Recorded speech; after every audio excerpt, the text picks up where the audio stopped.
Previously on Faithfully Brooklyn. Dear Diary, I don't know how much longer I can keep pretending I've got this under control. I wake up tired, go to work tired, smile at customers like I'm not 2 seconds away from snapping over spilled oat milk. I clock out, run home, and cram a week's worth of fashion class into one night. Just to sketch until 3 a.m. and still feel like I'm falling behind. Rent's due in 2 weeks. My old roommate dipped with no warning, and I can't afford this place alone. If I don't find someone new, I'm gonna have to move back in with my parents. But I talk to God. Not always fancy prayers, sometimes just a, Lord, you still with me? And somehow I always feel him whisper back, always. I know I love designing. I know I've got ideas. But sometimes I feel like I'm shouting into the void, praying somebody out there hears me. Maybe I'm not weak. Maybe I'm just tired. Maybe tomorrow I try again. But then again.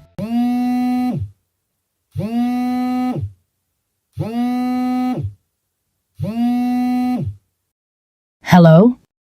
Dear Diary, I woke up to a message from Malik this morning. Just 3 words. I miss you. I didn't say anything.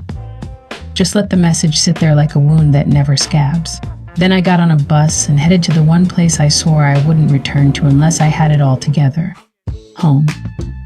Baby shower day.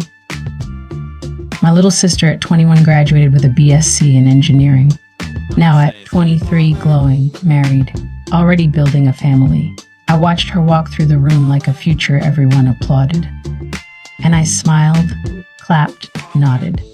Even held up the diaper cake like I understood what it meant. But all I kept hearing in my head was, "You're almost 30 and can't even keep your lights on."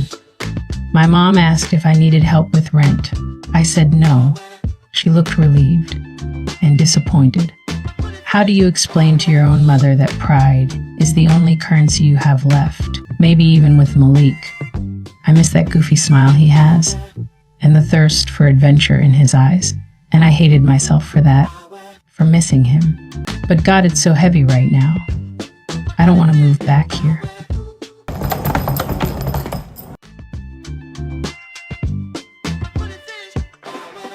I'm trying, God. I really am. But I'm burning out. And no one notices. Hey, figured you'd be back tonight. Malik, what are you doing here? I don't know. I just miss you. About us. How we used to be. The good stuff. Yeah, there was good. There was a lot of good. But there was also me shrinking myself to keep the peace. Laughing when I didn't want to. Losing sleep while he chased whatever was next. We were good, but I'm not that version of me anymore. You hungry? I could fix us something to eat. Since when do you cook? Like I said, I'm a changed man. But how long would this last for? Is this just because he's on his best behavior? I want to believe that he's changed, but... Who's Keisha? We're not doing this again, Brooklyn. I knew it. I knew this dream world was going to crash soon. I just didn't think it would be this soon. You know I'm a friendly guy. Everyone gets on with me. You lack confidence, you always have. I want to feel validated. And I want to believe I'm the only woman for him. You know, the kind of woman you daydream about becoming when you're a little girl and getting married to the love of your life. But this, what he has to offer me right now, this is not what I want. I get it. You grown. We both have. Over the last few months, I've had enough time to think. And I know that what I'm missing is you. I'm saying we want different lives now. You still want the next city, next thrill. I want peace, God, purpose. I want something real. I meant it though. I miss you, Brooke. I miss who I thought we'd become. You don't mean that. Bye, Malik. This is she. This is Maya from the Mentor United Outreach Residency Board. I'm calling about your application. The panel and I loved your passionate proposal for the Young Lives Matter Community Outreach Program. We're thrilled to offer you the designer in residence spot. They say every storm has an ending, that one day the clouds part and you finally get a break. Holding these keys, I thought, okay, Brooklyn, this is it. Fresh start. Rent-free, bills off your back. Your prayers finally showed up wearing a bow. I pictured it. Me, oversized sweats, eating cereal as and when.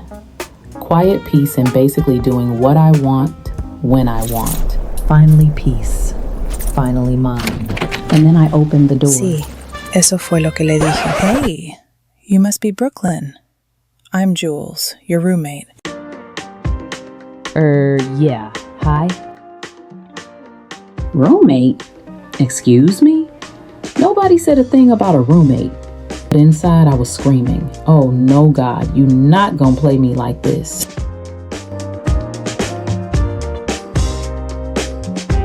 She was already talking about the amazing view from my side. My side? Girl, this ain't no college dorm. And you see how the sun hits that building behind you? In the morning, it comes straight in, like the whole place lights up. You could easily set your easel right by that window. I picked up my box and walked like a kid who just got told summer vacation was canceled. The first morning I thought, let me claim a little peace for myself. Wake up early, make tea, breathe in the quiet. I opened the fridge and boom, my almond milk was gone. Oh, hey! I borrowed it this morning before gym. I'm going out now, so I'll buy it back. Don't you know people can get strangled for doing things like that? I'm gonna try and keep the peace here. But what am I gonna do? Argue over almond milk on day 1? Day 2, she's blasting music before the sun even said good morning. I peeked out like, sis, the walls are thin and so is my patience. She smiled and said, Sorry. Oh, sorry, then turned it down. Like 2 centimeters. Girl, you call that down? By the third day, I sat at the table with my sketchbook thinking, maybe, just maybe, I get a little me time. Jules yells from the living room. Brooklyn, come look at this TikTok. It's hilarious.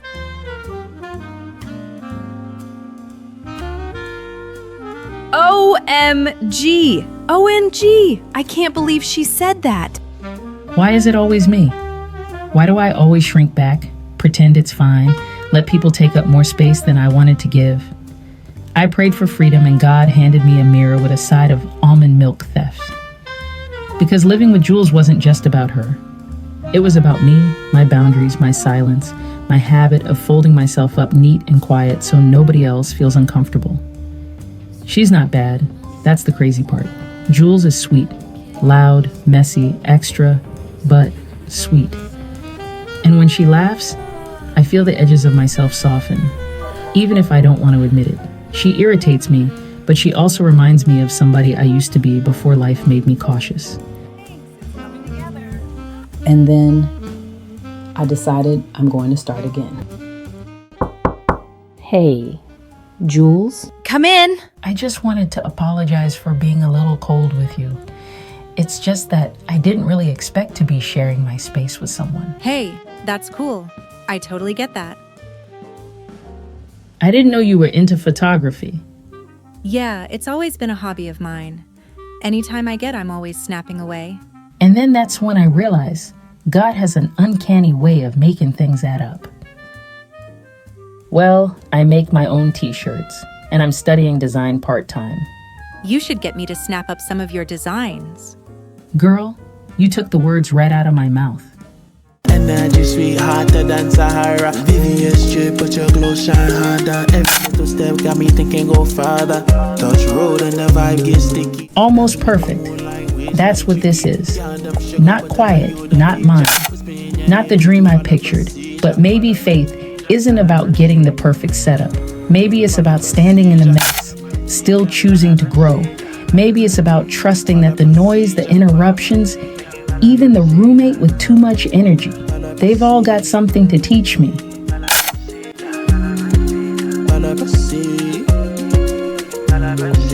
Energy sweet, hotter than Sahara. VVS strip, but your glow shine harder. Every step got me thinking go farther. Dancing in the moonlight wasteland. So yeah, I didn't sign up for this part, but maybe this part is exactly where I'm supposed to be. I can't keep up. cuss. Can tell by how she stress. Said she need a what. I can't even keep up. She puts me in that cuss. Can tell by how she stress.